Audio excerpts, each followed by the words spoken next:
जों दावराव दावसि खालामबोदोंमोन नाथाय बे समनि जि दावराव दावसि खालामनायनि जि फिथाइ जों बेखौ मोनासै आरो बै समावथ' बुंदोंमोन जोंहा मा होनना बुंदों बिना गयारि बे समाव जोंनि बे एरियायाव फैदोंमोन निजरा सेन्टार जि स्कुल बे स्कुलावनो फैदोंमोन बिथाङा जाहा प्रमद बर' सरकारा माबा मोनसे खामानिखौ नोंसोरनि एरियायाव लामा सामानि स्कुलनि समस्या लामानि समस्या गोबां समस्या दिनै बे समस्याफोरखौ मावनानै होआब्ला आंखौ बुं बेबायदि बाथ्रा बुंदोंमोन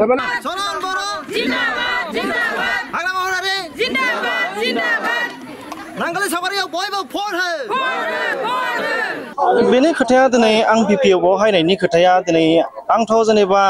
इउपिपिएलआव दङमोन गोदोनि समाव दिनैनिल' बाथ्रा नङा बियो आं इउपिपिएलआव थानाया जेनेबा हमना ला आं जेब्ला एबसुनि इउनिट एबसु जेनेबा जोंनि रौता फरेस्टआव इउनिट एबसु जागायजेनदोंमोन फसंजेनदोंमोन बै समावनो आङो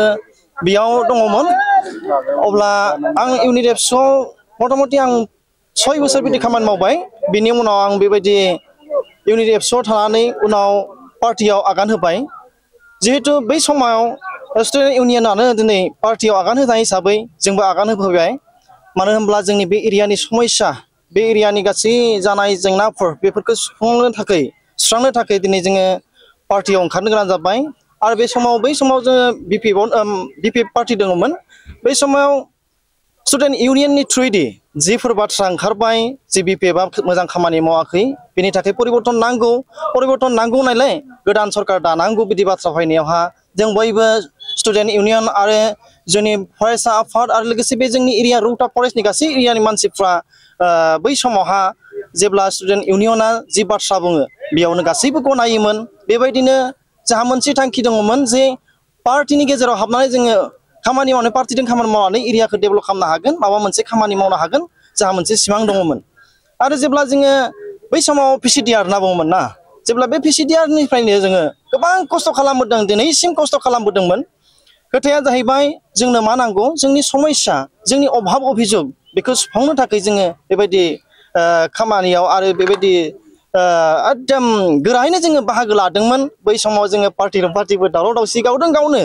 जों दावराव दावसि खालामबोदोंमोन नाथाय बे समनि जि दावराव दावसि खालामनायनि जि फिथाइ जों बेखौ मोनासै आरो बै समावथ' बुंदोंमोन जोंहा मा होनना बुंदों बिना गयारि बे समाव जोंनि बे एरियायाव फैदोंमोन निजरा सेन्टार जि स्कुल बे स्कुलावनो फैदोंमोन बिथाङा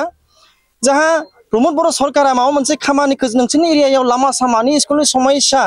लामानि समस्या गोबां समस्या दिनै बे समस्याफोरखौ मावनानै होआब्ला आंखौ बुं बेबायदि बाथ्रा बुंदोंमोन माने परिबर्तन लाबोनानै बिथांमोना जि मोनथोरजों आवगायदोंमोन परिबर्तना जायाखै नोंथांमोननि एरियायाव जायाखै दिनै जिखिनि लामा जादों बेबो जोंहा एमएलए सार सरन बर'नि दैदेननायाव आरो बिथांनि अननायावनो दिनै जिखिनि लामा ससे जाबोबाय जोबोद बाख्नायजाथाव सारखौ मानो होनोब्ला दिनै सरकार गैयाब्लाबो बिथाङा बेबायदि खामानिखौ मावबाय जोंनि लागै बेबायदि गोबां आश्रयखौ होबाय होननानै बुंनांगोन आरो दा आरो जोंनि गेजेराव जोंहा गोबां खामानि मावबावनो दोङो दिनै जों नुबाय 5 बोसोरखौ दिनै इउपिपिएलनो समखौ होबाय दिनै सम होनायाव इउपिपिएलनो 5 बोसोर सम होनायाव दिनै बिथांमोना जोंनि एरियायाव जेबो खामानि मावफैयासै मोनसे समाव आङो जेब्ला हमना ला बोसोरसेसो जाबाय नामा जोंहा डेपुटि चिफ बिथाङा जोंनि बे एरियायाव फैदोंमोन होननानैसो खोनादों खिन्थु आं बे समाव बेयाव दोङो आं निजेरावनो दोङो बिथांखौ फैदों होननाय खोनानायखाय आं फैदोंमोन जोंहा ब्लकनि प्रेसिडेन्ट सुबिन बिथाङाबो फैदोंमोन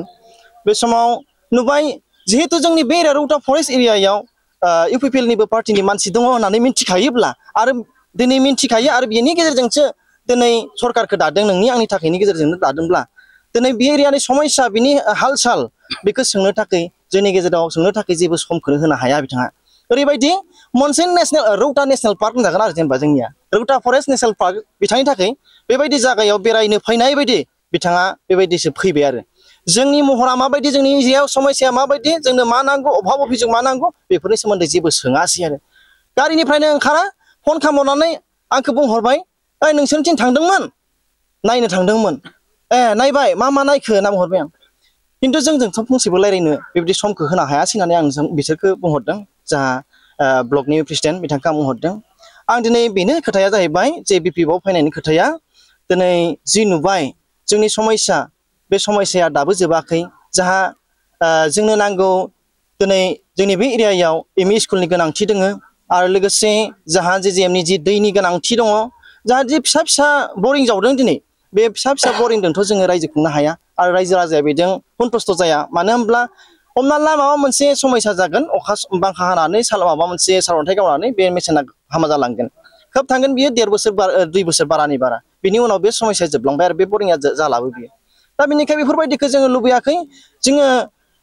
बिटिसि सरकारनिफ्राय बे फैबाय थानाय जि सरकार बे बिपिएफ सरकार दानायनि उनाव जे जोंनि समस्याखौ जोङो सुफुंनो हागोन आं मिजिंथिदों आसा खालामदों आरो लोगोसे जोंहा पिसिडिसि दानखावनायनि खोथा दङ आरो दिनै मोनसे बाथ्रा जोंहा जोंनि बे एरियायाव जोंहा गिदिर मोनसे समस्या दङ जोङो माजबादहालागै थांनांगौबा जोंहा गोबां समस्या दङ दिनै बेमार आजार जागोन माबा मोनसे समस्या जागोन सोरनिबा न'खराव माबा मोनसे समस्या जागोन डाक्टर होसोब्रबनो हाया सोरबा गोनां गैयैबो थायो न'खरनि गेजेराव गोबां इक'नमिकनि खोथा थायो दिनै बेबायदि लानानै जोंनो थाखाय बेयावनो बेबायदि मेडिकेल साब सेन्टार बेबायदिखौ जोंनो नांगौ जानानै दङ दिनै बेफोरखौ जोङो जोंनि अभाब अभिजोगखौ दिनै जे मा होनगोन EM सार CF सार बेफोरबायदि व्यक्तिफ्रा दिनै लिडारफ्रा जोंनि गेजेराव नायफैया जोंनि समस्याया मा बेखौ बुंसनफैया मिन्थिफैया बार बार बुंबाय जोंनि एरियानि लामाफ्रा गाज्रि जोंनि समस्याफ्रा गाज्रि बेखौ लानानै जों गोबां बाथ्रा बुंबाय नाथाय खोनासंजाया जोंनि बाथ्राया नाथाय मोनसे दुखुनांथावना बाथ्रा दिनै जोंनि बे LP स्कुल दङ जोंहा गंसे बे LP स्कुलाव मथा-मथि जोंनि गथ'फ्रा 100नि आबाव 100+ दंहैयो दिनै बेबायदि गथ'फोर थानानैबो जोङो दिनै बेबायदि ME स्कुल खुलिनो हायाखै फसंथान बेबायदि खालामनो हायाखै मोनसे बाथ्राया मा जाहैखो दिनै बे ME स्कुल बारग'नानै सासे गथ'आ मानो खोबब्ला 9-10 बोसोरावनो बियो ME स्कुलाव थांनो गोनां जायो अब्ला बे गथ'आ साइकेल सालायनो हायो ना मा हायो दिनै बे समस्याखौ लानानै दिनै बे गथ'आ स्कुलाव थांनो हायाब्ला साननैसो थांबाय साननैसो उनावनो स्कुल गारबाय अब्ला बे गथ'आ लास्टआव थाङै थुङै मा जाखो गाज्रि बेबहार खालामग्रा गावखौनो ड्राग्सफोर लाग्रा जुमायफोर लोंग्रा बेबायदिनो थाखा फैसा जों खामायनो होग्रा बिमा बिफायाबो थाखा फैसा नारसिनग्रा जालांबाय दिनै बेबायदि समस्या जोंनि बेरियाव जाबाय मानो होनब्ला जोंनि बे रौता फरेस्टनि आन्दाराव जाहा जोङो गासै 40तासो बेबायदि गामि दङ जोंनि बे 40तासो गामिनि गथ'फोरनि जिउआव जोंनि न'खराव जोंनि एरियायाव जेनेबा भबिसत होननाय बुस्थुआनो गैया जानानै दङ